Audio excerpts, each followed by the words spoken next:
Welcome to Decoding the Childcare Business.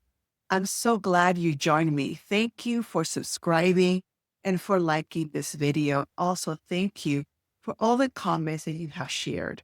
We're going to discuss home-based real estate, and I hope that you'll be able to take information with you to start putting together your business financial plan. In this video, I'm so excited. Thank you for joining. But in this video, we're going to cover building structures and why they matter for childcare. Oftentimes, a building structure may have different ways that it was built that may or may not be appropriate for childcare because it no longer meets code. So there's such thing as pre-existing non-conforming. And that means that the structure was grandfathered to exist in the manner that it existed before the new regulations came into place. However, if there's going to be any modification to the building, any build out, then the whole building has to come to code. And that may be a deterrent. It may look attractive and ideal, but the new code may not allow you to have a childcare in that space. So we're going to talk a little bit about structures. We're going to talk about capacity, square footage, home-based childcare, and we're going to close with doing your due diligence before signing anything critical. So get ready, take a deep breath. Thank you for joining me. You know, this journey is a journey of love, but I have honestly been blessed. I've been blessed to be able to get both a master's in business and also to have a master's in education. I come from a world of education. So what I'm sharing with you is to really guide you in the process of becoming profitable. I want to be able to develop systems for you to be able to engage and really take the guesswork out of many of these numbers. I remember going in and being a little bit confused, not sure what questions to ask, not having someone that had the scope and breadth of all aspects of what I was asking for. And again, one of the best things that I ever did was hire that consultant that I told you about in my prior episode early on, because she not only had a business sense, but she also had a childcare industry sense and had access to so many childcare programs. I hope that by bringing this information to you, as well as visiting speakers, I'm going to bring you to talk about financial planning for a childcare business, things that I personally benefited from and continue to benefit from to this day that I feel is going to be really, really helpful in understanding that there are ways that you can position yourself in this business, be profitable, exit, and have a dignity of life. Leka Hines, your host. Here we go. Get your pen and paper ready because we are getting into it, folks. If you're in an apartment building, you have to clear that with your landlord because apartment buildings in certain areas are allowed to have small group childcare programs, about 68 children. But a landlord may not like the look, and you can be in a situation where you meet all of the zone, all of the licensing on a home-based program. You have to make sure that you have the egress. Oh, take a deep breath. This is really important.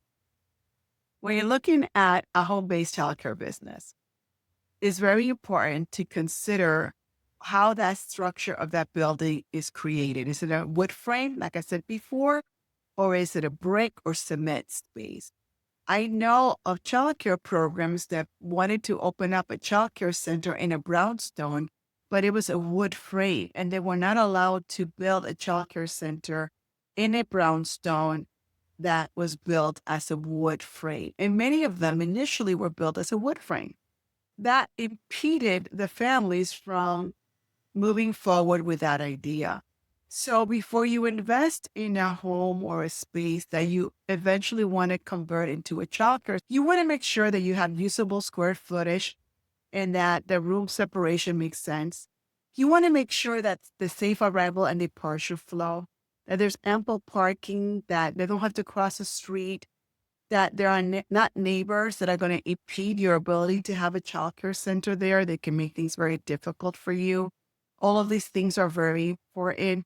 So you want to make sure that there's a flow fire life safety layout is very important. You want to make sure that there's more than one way to exit. We have a property right now where we have a tenant that is opening a home-based childcare program. And it's very exciting to know that the property is properly suited for that. It has a front door and a back door. The basement has a exit and wonderful windows. It has an enclosed backyard. It's on the corner near public transportation. So it's suited for a childcare, and it allows for that person to be able to meet the requirements for families coming to the space and being able to safely enter and exit the space. So there are multiple ways to enter. You could enter through the side and takes you right to the back porch. You could enter through the front, or you could enter through the other street since it's a corner. So you can enter from both sides of the street, and there's parking on both sides of the street. So when you think about a home-based program, or you think about purchasing a home for childcare, you want that home to be suitable for childcare, but also to be able to revert back to a home in the event that you're going to retire from the business, you plan to live there, or later on sell it and move it to another location. Resale should be an important part of your exit strategy. Choosing a home that still works as a normal residence is very important. So understanding the structure, the safe arrival and departure flow, the fire life safety layout is very important, and making sure that the home can be used as a home at a later time is also very important. Home rent versus own. Again, if you're renting, you're going to need to ask the permission of the landlord. If you own the home, you have to be careful to make sure that you could revert it back to a home at a later time if this is going to be your forever home. You also got to understand that if you're building in a home and you own the home, or whether you're renting the home, there's going to be a lot of flushes. A toilet, pipes are going to be used excessively. Very differently when you have 4 or 5 people using the bathroom versus staff using the bathrooms. Parents may need to use the bathroom. You're going to use the bathroom, the family. There's a lot more wear and tear in the home. So you also want to account for a higher level of maintenance. There are also hidden violations. If it's an illegal basement, the decks were done without permission, converted garages, all of those will make a home not permissible for a childcare center. Before my tenant asked for my permission to use the home as a childcare center, I personally called the town to make sure that the space was suitable for that. And it was. And so taking that step is very important because not every home is suitable according to town code. So you want to make sure that the town code allows a childcare center to exist in that space. As I share with you, there's going to be accelerated wear and tear. You got to be aware of the flushes, 12 children times 100 daily flushes, doors opening and closing, coming off the hinges, the paint, the fixtures. They have a lot more use than normal. And if you're going to be the landlord, you have to make sure the tenant becomes responsible. But if you're going to be the owner, you have to budget that in your expense. If you're going to be the landlord, you have to budget that into your expense. Storage and takeover, cots, mats, toys, strollers require massive storage. The space that I have, the house has a full basement. It has an enclosed porch. It also has an attached garage. So all of those things are opportunities for the tenant to be able to build storage capacity in the space. They can also add a 10 by 10 shed outside for additional material. What type of storage do you have? Not just storage for your childcare center, you need storage for you personally, for your personal toys, you need storage for you personally, for your personal dishes, your clothing, your family's clothing, your mementos. How are you going to separate your personal things from the childcare center? And how are you going to make sure those items that are important to you stay secure as you bring staff into the school, parents into the program, older children that may be accompanying parents into the program from entering your private spaces. So having set rules and guidelines and labeling exactly what goes where is going to be things that's going to save you time and aggravation now rather than later. So it's very important to keep that in mind. Home safety and egress. You have to make sure we talk about the home, the safety, the egress, the window size, and backyard safety. Having a home-based program is very important that your backyard is enclosed and that you also have a way to keep the children from opening and closing the gate on their own. You have to make sure that the space is allocated and kept safely. I would even add cameras to the backyard, cameras that you can include, that you can immediately tap into your phone, cameras that you can rewind and see an incident so you can understand what took place in the classroom or what took place outside. Having cameras in the classrooms and in your children's spaces is so important because you can utilize that to have a deeper conversation about a classroom event, a child that may have tripped and fall, a situation where a child went ahead and took a toy from another child, a biting situation that happened. All those things can be unpacked through the camera. And it also is a great way for parents to be secure. I am not a proponent of parents logging in and being on the camera 24/7 while you're working. I find that is very intrusive. Different people may have a different school of thought.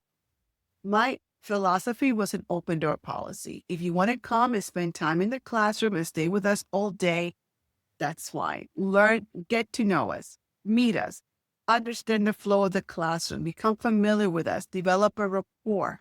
Just watching us over a camera to me was intrusive because it didn't allow staff and individuals to feel at ease and comfortable. And when you're tense, feeling that someone is always watching you, you're more likely to make more mistakes. And it's better to be present and to be in the classroom than to feel 12 eyes looking at you at every moment. And maybe more than 12 eyes, maybe the grandmother, the grandfather, the friend, all of those individuals. And it becomes a situation where teachers then lose the desire to work. And it's so hard to get teachers. So we have to train them, but we also have to have families engaged in the classroom. When we think about outdoor space, it is so important that you look at the surface of your outdoor space, that you understand that licensing has a requirement for outdoor space by square footage per child. Not all spaces are going to give you an outdoor space. Sometimes if you have a park nearby, the licensing department will allow you to use that park as an outdoor space. But not all outdoor parks are made for infants and toddlers. So outdoor parks are really geared to the older age group. You want to think about your outdoor space and how you can make the outdoor space meet the town and the Department of Licensing requirement. Is having a beautiful space with egress that allows you to go outside. Licensing dictates how much square footage you must have of outdoor space for your children to experience going outside at least twice a day for a full day program. Some states allow a waiver if a public park is within reach, but you have to take that into account. Like I share, not all outdoor spaces are made for infants and toddlers. They might also want the outdoor space to be enclosed, safety gates to be 4 to 6 feet high, and they may be able to have like mulch or rubber tile under the equipment. If you have equipment, you're getting into a whole different set of requirements. Depending on the equipment, the height level, you need to have a certain level of thickness for your rubber mats. The rubber mats must be industrialized. It cannot be mats that you just buy on a store or a gym mat, and they must be shock absorbent, and they're very, very expensive. While there are other outdoor toys and activities that you could also use that will give your children physical exertion, like mini bikes and balls and soccer balls and playing with basketballs and hoops, that children can exert themselves without having the climbing equipment. That can also be a safety issue for you and very costly if your school size is small and your budget is constrained or is limited. Does that make sense? So outdoor space is a requirement for home-based program. This is an outdoor space that we used where the children garden outside. I want to say thank you so much for joining me at Decoding the Childcare Business. There was a lot that we talked about today. There's a lot here to unpack, but I want to thank you for participating in this conversation, which is so important in giving you the legs that you need to build your childcare program. Thank you for joining me at Decoding the Childcare Business. Next episode, we're going to talk a little bit more about the lease and how does the lease come together? What are some of the things that you should ask for or pay attention to in the lease as we're building now and getting closer to that start date? Thank you for joining me on Decoding the Childcare Business. I can't wait to meet you.